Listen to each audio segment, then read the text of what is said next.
Hello friends, எங்கள் சேனலை பக்கம் தேங்க்ஸ். இப்போ என்ன பார்க்க போறோம்னா மஷ்ரூம் பிரியாணி எப்படி செய்யணும் வாங்க வீடியோக்குள்ள போகலாம்.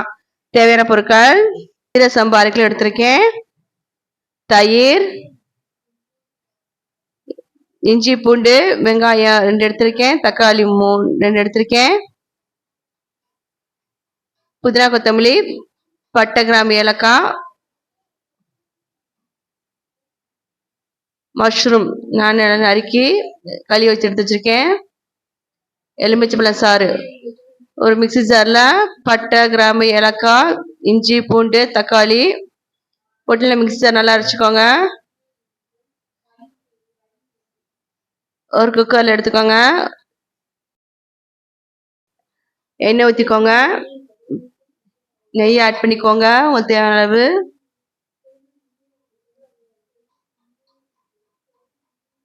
வாசத்துக்காக சும்மா பேருக்கு 2 பட்டை போட்டுக்கோங்க. வெங்காயம் நல்லா வதக்கிக்கோங்க. தக்காளி சும்மா ஏற்கனவே நான் அரைச்சிருக்கேன், பேருக்கு 2 போட்டுக்கோங்க. புதினா கொத்தமல்லி போட்டுக்கோங்க. மஷ்ரூம் கழுவி நறுக்கி வச்சிருக்கேன், அதே ஆட் பண்ணிக்கோங்க. நல்லா வதக்கி விட்டுக்கோங்க. நல்லா வதக்கிடணும். மஞ்சத்தூள் அதில் தண்ணி பிரிஞ்சு வரட்டும். மிளகாய்த்தூள் 1 டீஸ்பூன் போட்டுக்கோங்க. மல்லித்தூள் 2 ஸ்பூன் போட்டுக்கோங்க.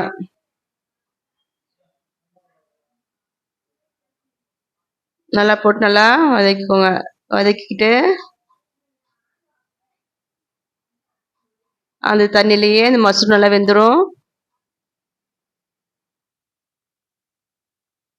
உப்பு,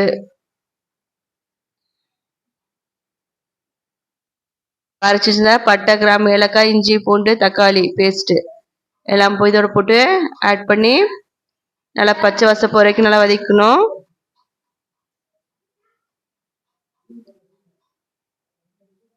தயிர் ஆட் பண்ணிக்கணும்.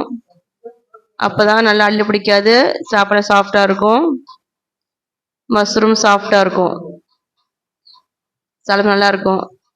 கொஞ்சம் பச்சை வாசம் போகிற வரைக்கும் கொஞ்சம் வெயிட் பண்ணுங்க. இங்கே பார்த்தீங்களா நல்லா எப்படி இருக்கு, நல்லா இருக்கு பார்த்தீங்களா. அதுவே லைக் கிரேவி கண்டெஸ்ட் நல்லா இருக்கும். எண்ணெய் பிரித்து வந்திருக்கணும். லெமன் சாறு ஊற்றிக்கோங்க. வாட்டர் ஆட் பண்ணிக்கோங்க.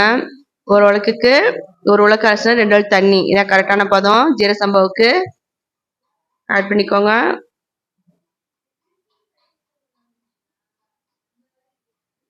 நல்லா கொதிக்க விட்டுங்க. தண்ணி போட்டு நல்லா பாயில் ஆகணும். நல்லா பாயில் ஆனா நம்ம ஊற வச்சிருந்த ஜீரக சம்பா ஊறனா கிட்டத்தட்ட 20 மினிட்ஸ் போதும். ஊற வச்ச அரிசியா அந்த பாயில் பண்ண தண்ணியோட ஆட் பண்ணுங்க. நல்லா கிண்டி விட்டுக்கோங்க. நல்லா கொதிக்கட்டும்.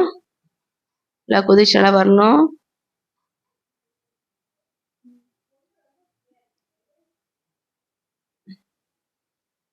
கொஞ்சம் மூடி வச்சு தம் போட்டுருங்க. அந்த ஸ்டேஜில்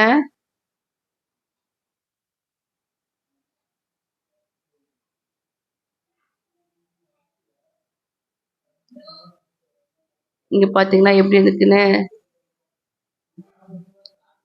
சுவையான மஷ்ரூம் பிரியாணி ரெடி. இது பிடிச்சதை லைக் பண்ணுங்க, ஷேர் பண்ணுங்க, கமெண்ட் பண்ணுங்க, மறக்காம சப்ஸ்கிரைப் பண்ணுங்க. இந்த மஷ்ரூம் பிரியாணிக்கு புதினா தூள் ரொம்ப வேற லெவல்ல இருக்கும். பிடிச்சதை லைக் பண்ணுங்க, ஷேர் பண்ணுங்க, கமெண்ட் பண்ணுங்க, மறக்காம சப்ஸ்கிரைப் பண்ணுங்க.